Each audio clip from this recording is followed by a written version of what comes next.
Welcome to the Daily Plunge. We are in the book of Leviticus, chapter 20, verses 1 through 27.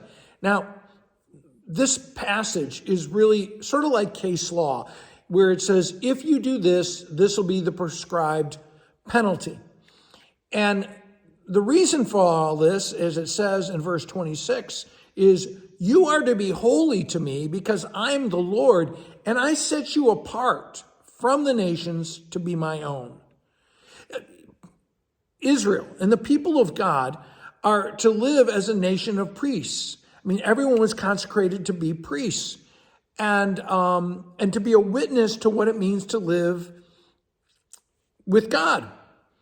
And we receive our sanctity not from ourselves, but from God. And so we're not called to a secular life. We are called really to a holy vocation. No matter what we do, no matter who we are, all of our lives are to be lived in a holy occupation, glorifying God. And I want you to think about what's the worst thing that a pastor or priest can do is to desecrate the name and the glory of God by their behavior, right? And what the Lord is saying to his nation of priests, to the people of God, don't live the way the pagans did, because that's why they're getting vomited out of the land. Now, when we read this chapter, it's hard because it's not grace, it's the law, and the law shows no mercy.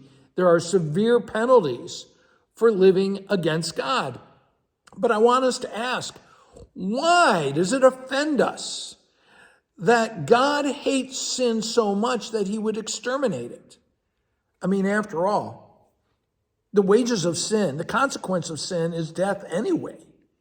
And God is trying to prevent that from happening to us. He wants us to live an abundant life. And so he calls us to be obedient to him.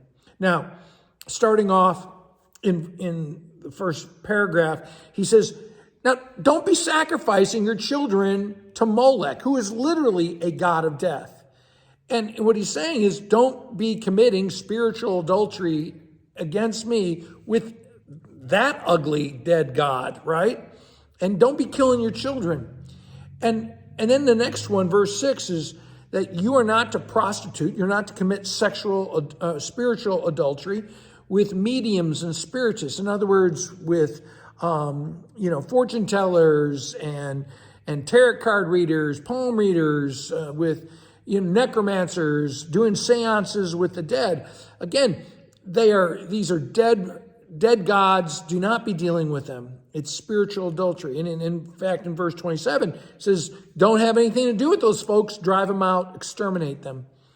Verse 9, do not reject and curse your parents, because after all, it's the building block of society, right? It's what God has created. Family is not a human construct, and so don't be going against God's order. Starting with verse 10 and going on, there's a whole list of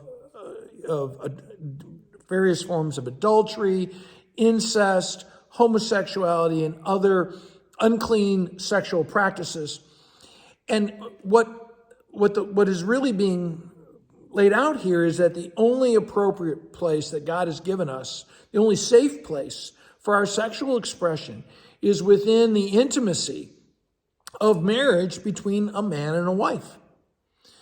And so he wants to protect that at all costs. And because again, when we violate it, it's breaking ourselves, it's breaking others, it's breaking family units, all of that. And he says, keep all my decrees and follow them because you're my people.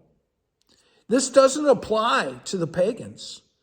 But on the other hand, he says, do this so that the land I'm bringing to you won't vomit you out. And that's the thing, is that going against God has its own ugly consequences. Well, hey, thanks, friends. Have a blessed day.